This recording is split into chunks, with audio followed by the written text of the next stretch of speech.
क्या आपने कभी सोचा है कि अगर भगवान आज भी जिंदा हों तो वो कहाँ होंगे? भारत में एक ऐसा मंदिर है जहां रोज रात को भगवान के लिए बिस्तर लगाया जाता है, दूध रखा जाता है, पानी रखा जाता है और सबसे डरावनी बात, सुबह वो बिस्तर बदला हुआ मिलता है। लोग कहते हैं भगवान यहाँ आते हैं और विश्राम करते हैं। लेकिन सवाल ये है, अगर भगवान सच में यहाँ आते हैं तो रात में मंदिर के अंदर कोई क्यों नहीं रुक सकता? जो लोग रुके उन्होंने कहा उन्हें किसी के चलने की आवाज आई, किसी के सांस लेने की और किसी ने तो अपनी आंखों से परछाई देखी। क्या ये सिर्फ आस्था है या फिर कोई ऐसा सच जिसे दुनिया से छुपाया गया है? आज इस वीडियो में हम उस मंदिर की पूरी कहानी जानेंगे जिसे लोग कहते हैं जहां भगवान आज भी सोते हैं। वीडियो को अंत तक देखना, क्योंकि आखिर में एक ऐसा सच है जो आपकी सोच बदल देगा। भारत की पवित्र भूमि में एक ऐसी नगरी है जिसे सिर्फ मंदिर नहीं, भगवान का घर कहा जाता है। इस नगरी का नाम है द्वारका। कहा जाता है कि जब श्री कृष्ण ने मथुरा छोड़ी तो समुद्र के किनारे उन्होंने एक स्वर्ण नगरी बसाई। इतिहास कहता है द्वारका सिर्फ कहानी नहीं थी, समुद्र के नीचे आज भी इसके अवशेष मिले हैं। लेकिन द्वारका का सबसे बड़ा रहस्य समुद्र नहीं, एक मंदिर है। द्वारका में स्थित है रणछोड़राय मंदिर। ये कोई साधारण मंदिर नहीं, यहाँ भगवान को राजा की तरह पूजा जाता है। सुबह से शाम तक पूरी विधि होती है, लेकिन असली रहस्य शाम के बाद शुरू होता है। जैसे ही रात होती है, मंदिर के अंदर एक अनोखी तैयारी शुरू होती है। भगवान के लिए बिस्तर लगाया जाता है, साफ चादर, तकिया, दूध, माखन, पानी। ये सब क्यों? क्योंकि मान्यता है भगवान श्री कृष्ण आज भी यहाँ विश्राम करते हैं। पुजारी कहते हैं ये परंपरा सैकड़ों साल पुरानी है और इसे कभी नहीं तोड़ा गया। अगर ये सिर्फ परंपरा है तो रात में एक भी इंसान अंदर क्यों नहीं रह सकता?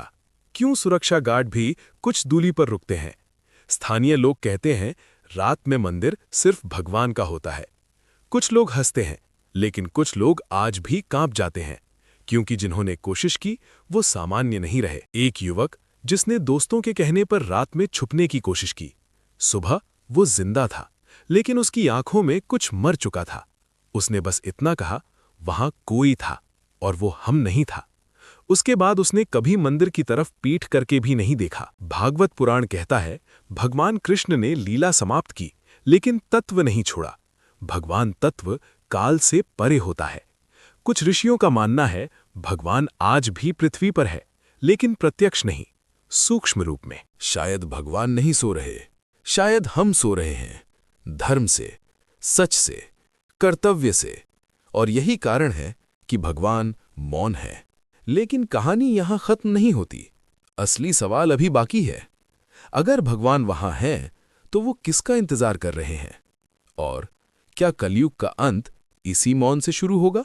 अगर आपने पार्ट 1 ध्यान से सुना है तो अब आपके मन में एक सवाल जरूर घूम रहा होगा कि अगर भगवान सच में वहां आते हैं तो वो किसी को दिखते क्यों नहीं? और अगर नहीं आते तो सदियों से लोग डरते क्यों हैं? आज पार्ट 2 में हम उन्हीं सवालों के अंदर उतरेंगे जहां जवाब नहीं, सिर्फ सन्नाटा है। द्वारका में सुबह का समय बहुत शांत होता है। जब मंदिर के कपाट खुलते हैं तो सबसे पहले पुजारी अंदर जाते हैं। कोई कैमरा नहीं, कोई भक्त नहीं, कोई शोर नहीं। और यही वो समय है जब कुछ पुजारी चुप हो जाते हैं, क्योंकि जो वो देखते हैं उसके बारे में बोलना मना है। हर सुबह बिस्तर हटाया जाता है। चादर वही होती है, लेकिन उसकी सिलवटें बदली होती हैं।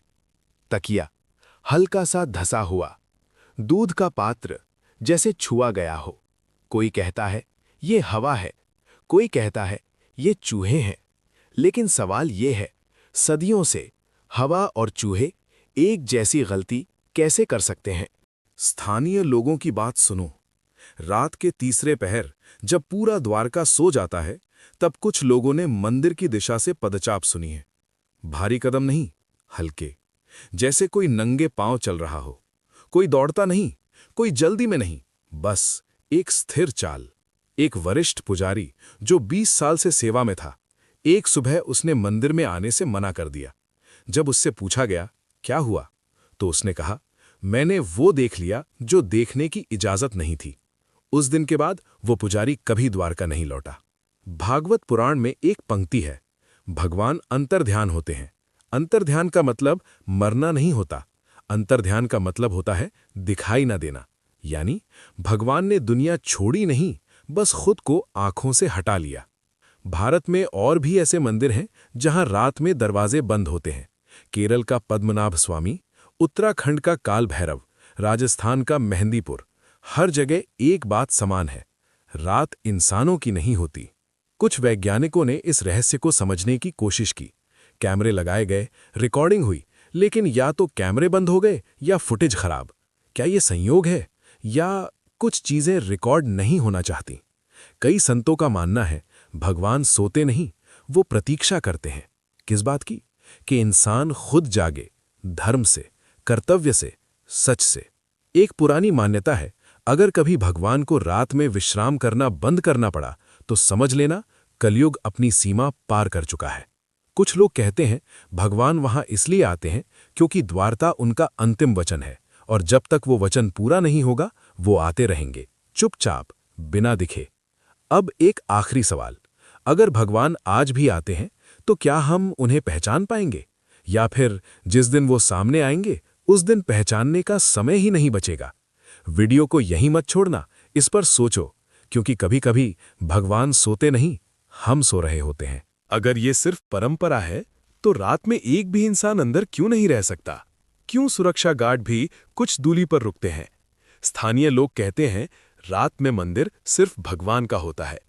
कुछ लोग हंसते हैं, लेकिन कुछ लोग आज भी कांप जाते हैं, क्योंकि जिन्होंने कोशिश की वो सामान्य नहीं रहे। एक युवक जिसने दोस्तों के कहने पर रात में छुपने की कोशिश की, सुबह वो जिंदा था, लेकिन उसकी आंखों में कुछ मर चुका था। उसने बस इतना कहा, वहां कोई था और वो हम नहीं था। उसके बाद उसने कभी मंदिर की तरफ पीठ करके भी नहीं देखा। भागवत पुराण कहता है भगवान कृष्ण ने लीला समाप्त की, लेकिन तत्व नहीं छोड़ा। भगवान तत्व काल से परे होता है।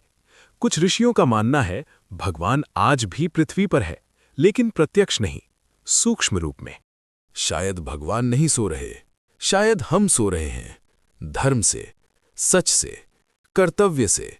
और यही कारण है कि भगवान मौन है। लेकिन कहानी यहां खत्म नहीं होती। असली सवाल अभी बाकी है। अगर भगवान वहां हैं, तो वो किसका इंतजार कर रहे हैं? और क्या कलयुग का अंत इसी मौन से शुरू होगा?